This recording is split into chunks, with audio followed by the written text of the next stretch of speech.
A lot of people dream about moving to France. Like, I get it. It's beautiful. The food is amazing. You can sit in a cafe, go in a museum, and who wouldn't enjoy affordable healthcare? But having a great vacation in Paris is not the same as actually living in Paris.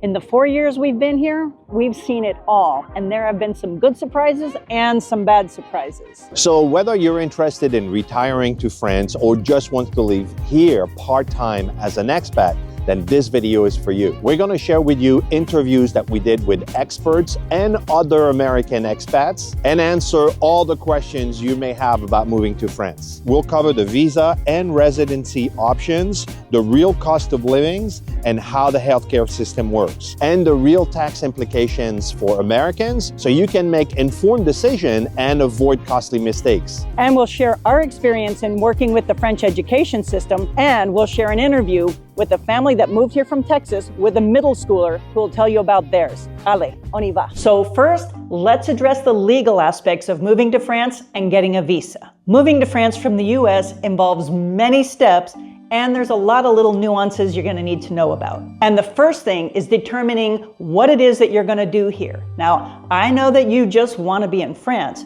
but the French government wants to know why you're coming and what you're going to do here. So the first option is the work visa, and that's what you get if you're working either for a US company that's sending you here or a French company that's bringing you over, but you are working for a company that's legally working in France and they brought you over and sponsored your visa. The next one is a study visa, if you've enrolled in a school or something like that. The next one is if you're retiring to France, so you're not earning money here, you're living on your retirement income, and you're just living in France off of money you've already earned. And the last part is if you're working remotely and you just happen to be in France while you're doing it. And we're gonna cover those things too. Now, as an American citizen, you can come and stay in France for up to 90 days without any visa. And if you need to extend it to up to 6 months, that's pretty easy to do. But if you're gonna stay for anything longer than that, you're gonna need a long-term stay visa. And we put a link in the description below for the official forms that you need to fill out your visa requirements. Now, bear in mind that the French bureaucracy has a reputation for being cumbersome, complex, and complicated. As a French native, I handled that for Colleen, and this was very frustrating for me, to say the least. I made the mistake of thinking because I'm French, it's going to be easy for me. I was wrong. It was super complicated and I was confused. If I had to do it over again, I would hire an immigration attorney from day one. And I put a link in the description below to some of the people we recommend to help you with the process. So I interviewed Jay Swanson, an American expat living in Paris and also a fellow YouTuber in the city of Paris. He recently got his French citizenship, so he knows a thing or two about the immigration process in France. So the first one is from Karen Ewan, and she says, we're a retired couple and would love to be able to spend 3 to 6 months in Paris each year. How long is a US citizen allowed to stay in France each year? Yeah, I think it's 180 days out of every which is 6 months, right?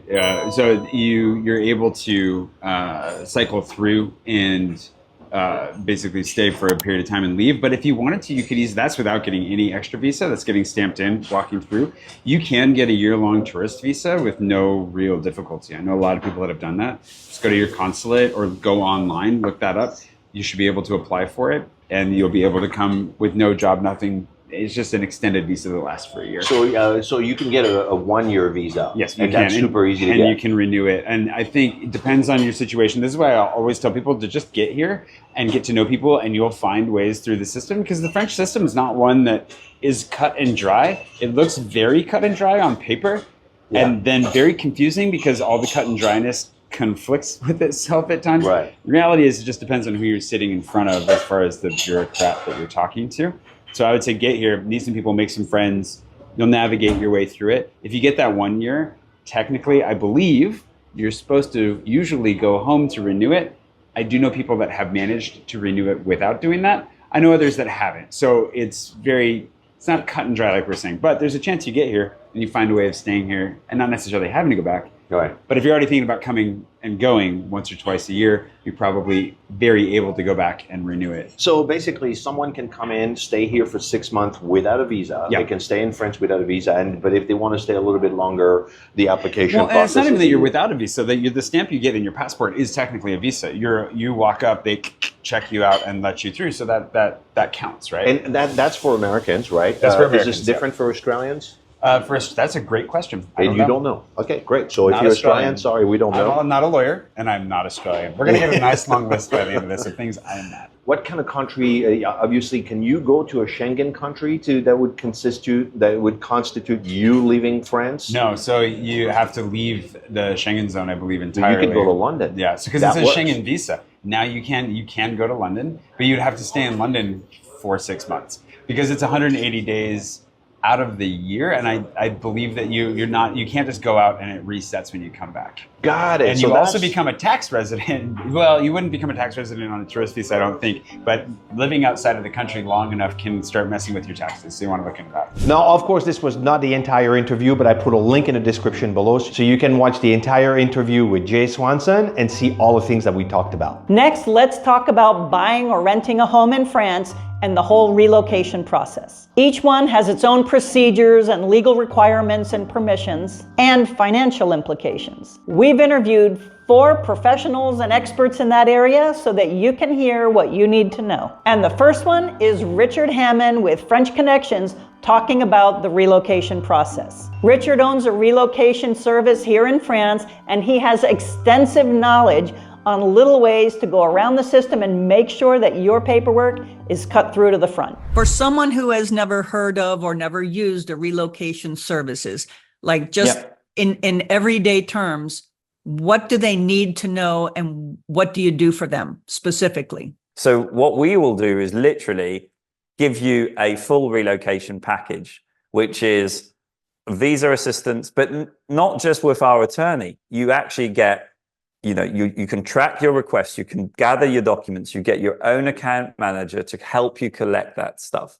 You get a personal call with me before your appointment, and you'll be also have an exit interview so that I've got the latest data on what happens during your visa appointment. Because depending on where you're watching this video, whether it be in Texas or in Canada or in Australia, you're going to have a different experience on the day, and the process will be different. So our job is to be able to prepare you emotionally, I guess, as well as literally paperwork wise for that process. We boast to have 100% success rate because we will not send you to the appointment if we know that every T and I, everything's been done. Really what we do is we first get you through the door, but then we don't stop there. We then When you say get you through the door, like this, one of the questions that I hear from people often is, I can get a tourist visa and come for 90 days, but what could I do if I want to stay there and work? So do you go through a conversation with the options? Sure. Like, what's the process? Initially we always do that. So there's a first initial call with myself, and I build a bespoke quote for you. In France, the process, as you mentioned, the 90-day, the shorter term visas, the renewable visas, they all have the same basic requirements. And in fact, you have exactly the same ones when I go to the US, that you ask, do you have enough money for your stay? Do you have somewhere to live? And have you got medical coverage? Really, that's what you should. And those are the same kind of requirements. They're just a lot more fluid in France, and they give you actually a lot of flexibility. Problem is, don't do it in the right order. They won't often deny it. They'll just give you the wrong type. And if you try and do it in France and you don't have the right documents, you're screwed. You're going to have to go back to your home country. But what we then do is we prepare you, because this is just the easy stage. I mean, I honestly say the visa part is the easy part. It's getting your carte de séjour and getting all of your ducks in a row to get what we would refer to as a residency card at the end of your visa, whether that be a 1-year renewable visa or a visa that's valid for 4 years and then renewable. And if you want to hear more of the interview with Richard, there's a link in the description below for the full hour-long interview. Now, if you want to rent a home in France, which we highly recommend for at least your first year, you're going to need to be prepared. Trying to rent a home in France almost derailed our moving date. I just didn't expect it to be that complicated and difficult to rent a place in Paris. I just thought it was going to be like in the US. You know, you find a place, you call them, you negotiate, you sign a contract, you show that you make enough money, and you get the keys. Well, in France, it just doesn't work like that, because renters are extremely protected and landlords are very cautious to whom they rent their homes to. I didn't know someone like Eszter Simon, which is an expert in renting properties to Americans. Eszter specializes in finding rental properties for Americans all over France. Here's a snippet of my interview with Eszter answering some of your questions. You do not hire a realtor here in France. Here you have listing agents that have their own apartments, that represents their own apartments, right? That, you know, they listed. So if you are interested in an apartment that you found online, for example, you will call that agent and they can show you that apartment, but they won't have access to other apartments of other listing agents, right? Mm-hmm. So you will have to do this, like each and every listing, you will have to call, it will be a different agent, you will have to re-explain your situation, you will have to, you know, do all the work, because they won't earn any money with helping you getting another apartment that is not listed by them. We are a relocation agent. So how we work is, you call us, you tell us, okay, I want to live in Paris. I don't really know where. I just want to have this vibe. I like to have restaurants, but I don't like to, you know, take the metro. And then we do the search on your behalf. The huge difference is that a real estate agent, if you find one in Paris and everything, has zero incentive of showing you or pointing you to an apartment that may fit your criteria if they don't list it. Yeah. They're not, because they don't have access to it. She says, find me a 3-bedroom apartment. They're going to find you what they have in their portfolio, because this is where they're making their money. They may be 1-2 blocks away, but since they don't represent it, they will never tell you about it. You want to be careful about a real estate agent and hire a relocation experts. Then that person can open up everything to you. And I think you're getting the hang of it now. If you want to see the whole interview, there's a link in the description to see the whole hour-long interview with Eszter. Next, we're going to look at the process of buying a home in France with a real estate agent from Judy in Paris, who talks all about that. What kind of feedback are you getting from people who are moving to Paris from other parts of the world? Like, what kind of questions do you get after they move in? What kind of concerns or, what kind of things do people have when they're moving into France for the first time? I would say it's probably the elevators. You have to get used to small elevators in old Paris, or lack thereof, to be honest. One of the things that I laugh, and it's a little bit, I don't know, shocking is the right word, but maybe curious, is to see people moving in through the windows, with the big cranes and things, because that's just not heard of here. I think it's absolutely amazing because it's also so fast. Mm-hmm. You can really move like a whole apartment in 2 hours. I mean, it's 10 times faster than people carrying it up and down the stairs, and also safer, I'd say. Is this when I see that, I feel like it must be so expensive, and at the same time, I think it's very common here. So I don't know if that's just a normal service. Is it an expensive thing to have furniture delivered upstairs, or to have that kind of a move? I mean, it's rented by hour, and because they operate so quickly, it's really worth the money. It's effective. I don't think it's more expensive than a moving team who will do it by carrying things up and down the stairs. And Kristjan was kind enough to show us 4 apartments around Paris, ranging from 500,000 up to 2 million, so you can see what kind of place you get for that kind of money. Wow, that really opens up deceptively large. So we have the living room area and the kitchen and dining all together. We have that great space with the desk, a bar, a sitting area. Oh, wow.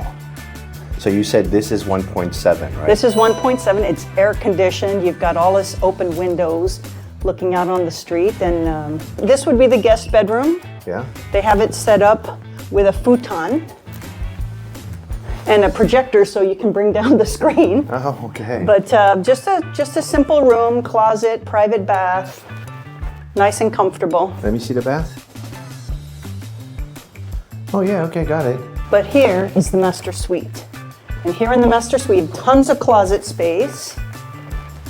We have a fabulous bathroom with a shower/tub, which is pretty darn cool. And it comes with a good-looking guy in the mirror.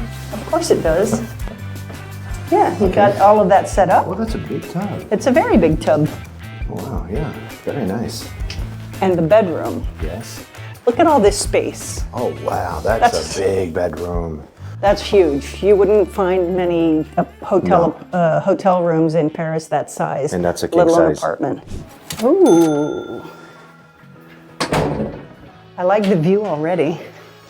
This is amazing. Yeah. Check that out.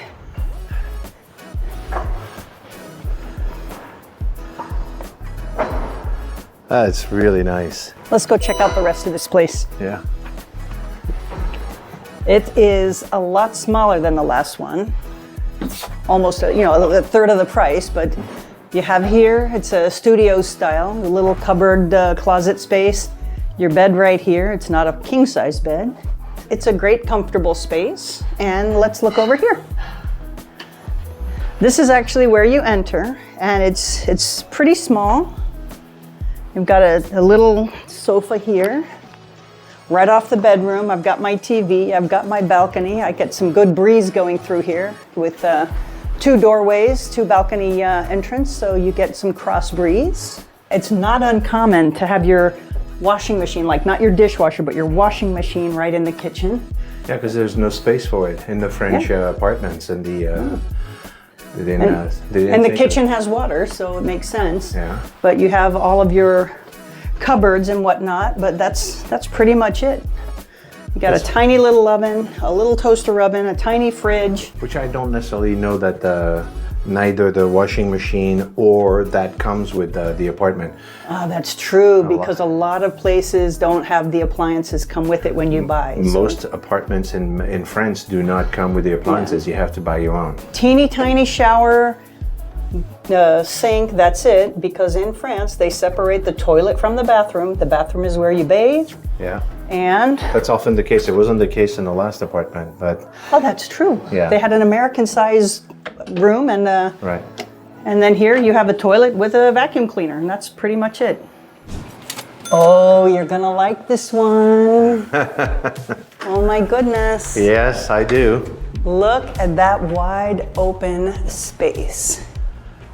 And I'm told that this is the original wood that was restored, and the floor is original that was restored. Well, they said this was a building for artists. There's only a few, I think only 3 places in this one.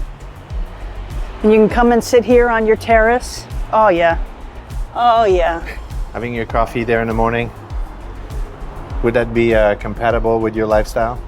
I could live like this for sure. This is a working fireplace. I mean, they have logs and stuff in there, but we were told this is an actual working fireplace. This wood is gorgeous. And you have the dining room here. Mm-hmm. That's a huge space here. I mean, you could have a table for 12.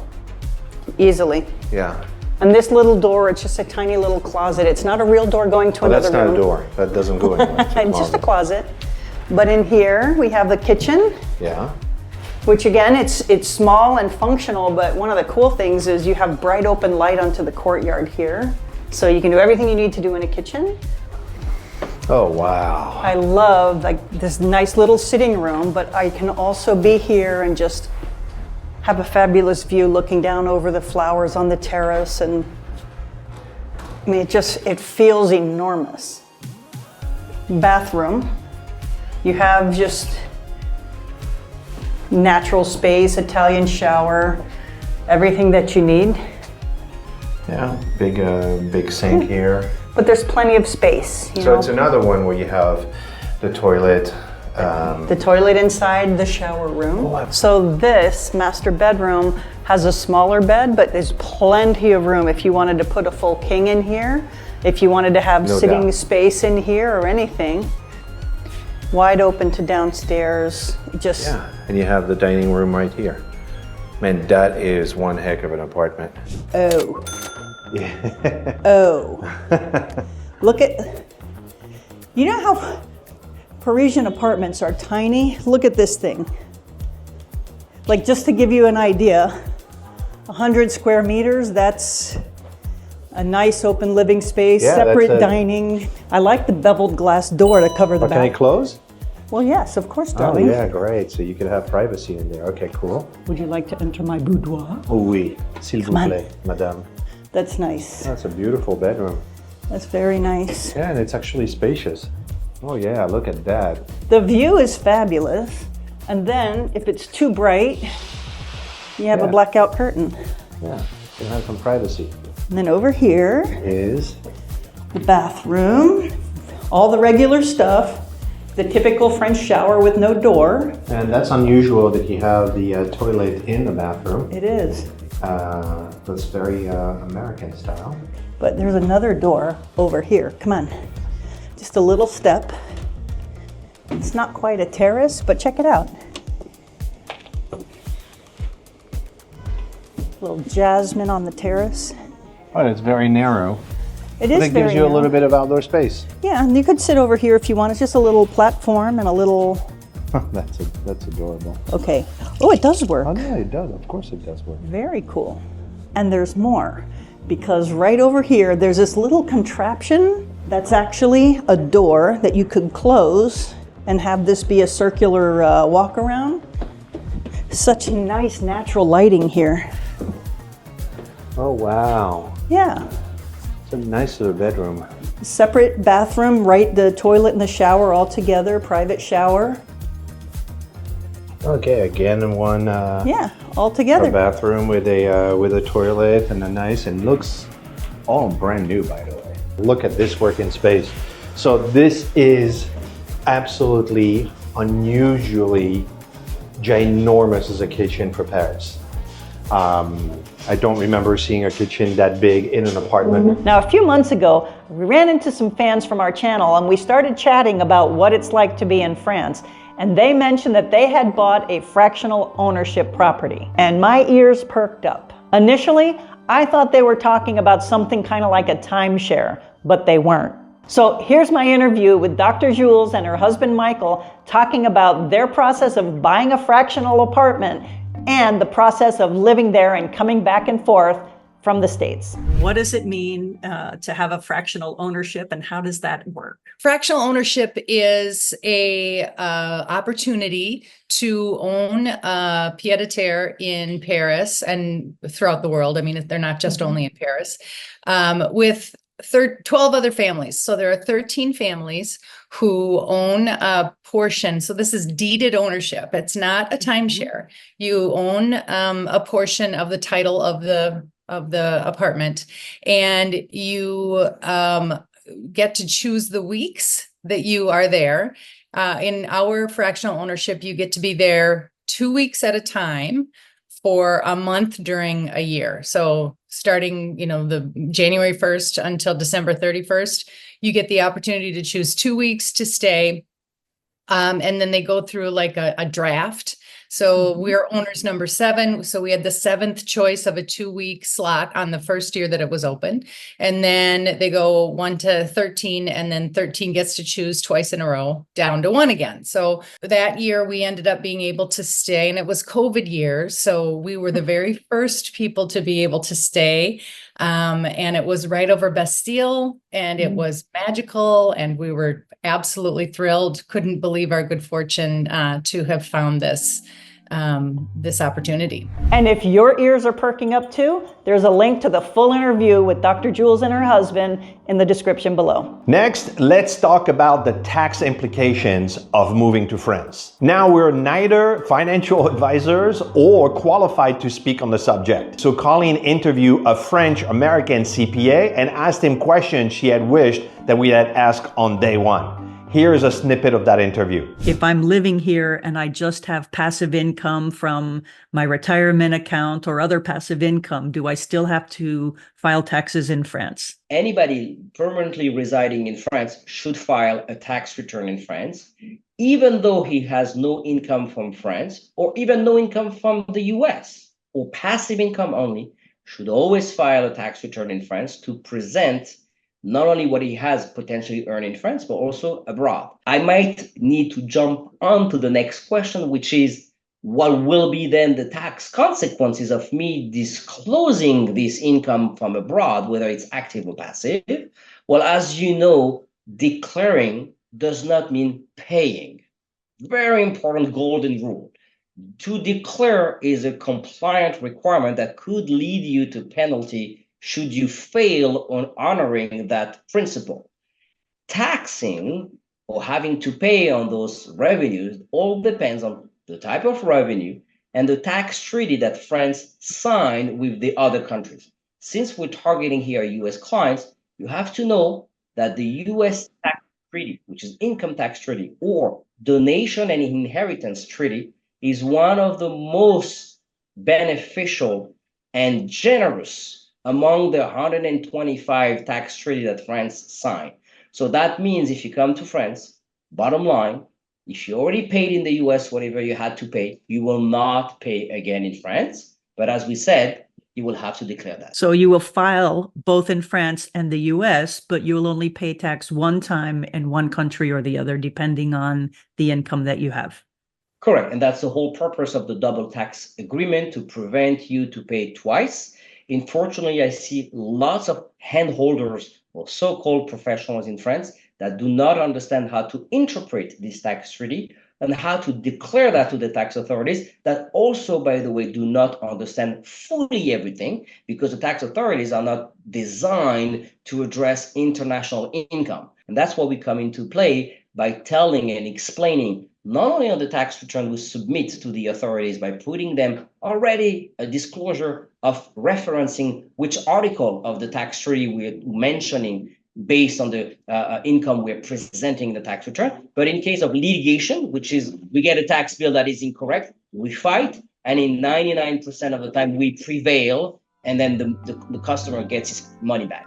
Planning a trip to Paris can be overwhelming and intimidating, especially when it comes to planning your itinerary, what to book, and where to book your hotel when you're staying here. So we put together some web pages that spell all of that out for you so you can make sense of it and take advice from somebody like us who's done a few things around Paris. There's a link in the description below. Check it out and see if it's for you. Now let's talk about the day-to-day life in France. Colleen interviewed a couple of American expats about their experience in moving to France. First is our friend Connie, who retired and is now living in Strasbourg on the east side of France. And she lives here in France on a US retirement income. Can I retire if I show proof of income?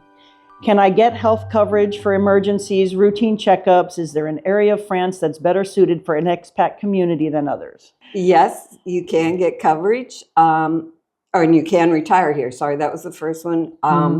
If you're coming as a retiree and not working without an income in France or elsewhere, you just need to show that you make at least the SMIC, which is the equivalent of the minimum wage, and that you can live on that. Show 3 months bank statements so they can see a history, Social Security statements, investment income, and there was no problem for me. If you're renting an apartment, I think you have to show 3 times what the minimum wage is. So Yes. it's like that you could live for 3 months is what you have to prove to get a place. Well, you have to show that what your income is 3 times what your rent would be. Okay. So, if you earn $2,000 a month in your Social Security, obviously you're not going to get an apartment for $1,500 a month and be approved. Well, that would be foolish on both sides. Yes. Another question that I'm going to ask is, do you find that the cost of living, for an apartment rental, for food, for electricity, mobile phone and everything, is the cost of living here the same that you found it in the US? No, I find it much less. I have my phone, I pay 20 euros a month, and that's unlimited. That's everything. What I was paying in the US, can you say that again? 20 euros a month. For mobile phone service. Actually, it started at 13, but after a year it goes to 20, and that includes 5G coverage. And it's good. I can use that in the United States too. Oh, cool. And then I also ported my old number to Google Voice, so I can still keep, for those my family and friends that are used to that number. You moved here alone, right? You didn't come here with a partner, with kids or anybody. You moved here alone. Do you feel isolated from, having a community of friends and coworkers and everything back in the States? How was that for you in terms of loneliness? Well, I obviously miss my friends and family in the U.S. I didn't leave the U.S. to run away. It was the life here I was coming to. And in fact, for me, I had studied here 50 years ago. So I had some friends that were still in the area. So I had a base, and I had a very dear friend that, because of situation with his health, I have now very dear second French family, and that has enabled me to meet even more and more French people. Now, I spoke French fairly fluently, so that really was a big help rather than coming here. But we also have, in where I live, very active Americans in Alsace group. So there are the expats and Americans and Canadians in that group. And finally, Colleen interviewed Raina with the YouTube channel Baguette Bound about her experience moving with her family and a middle schooler in France. Now, here is some of the interview with Colleen and Raina. The education system for children, what does the academic structure look like? Public schools versus private schools, and is it accessible for non-French citizens? The educational structure, in brief, I would say, and I think you've alluded to this, it's very academic. So do not look for the same kind of extracurricular activities that we are used to as Americans. Those will be your the school system expects families you're going to figure that out on your own, maybe on Wednesday afternoons or during the day when your kids are off. And it's going to be very focused on academics in a pretty traditional structure. At least it has been in collage. Like the professor teaches, he lectures, you take notes, there will be a test. So that's kind of the basic structure. Public versus private. So we've had really good experiences with the public school. And we talked about there's a national curriculum. So, there's going to be variation school to school, obviously, but it is going to be a similar curriculum. There are also private schools, which are sort of public-private hybrid, meaning they still teach the national curriculum, but they may have some other additional aspect that you won't see in the public schools, and you will pay only a little bit more to go to those schools. Juliana's in one of them now, and we pay about 200 euros a month, which includes her lunch every day for her to go to this one. And so those might include religious programming, like the Catholic schools that are like public-private hybrids. That might include, hers does include a few extracurriculars. They call them ateliers, which are not, you won't see in the public schools. We chose one because she loves theater. So they had a theater program. And so that's a little different. And then you will also see the fully private international schools, which are completely independent, teach a completely different curriculum, and are much more expensive. So you kind of have those three different tiers. And then what was the last part of her question? What if you're a non-French citizen? Oh, what if you're not a French citizen? Yes. Are you a French So citizen? we mentioned earlier, I am not a French citizen, and neither is Juliana. School is compulsory and free for every child in France that is a resident between the age of 3 years old and 16. And you can watch the complete interview with Connie and Raina. I'll put a link in the description below. In this video, we shared all about the reality of moving to France. And next, I would watch this video about the 12 regions of France.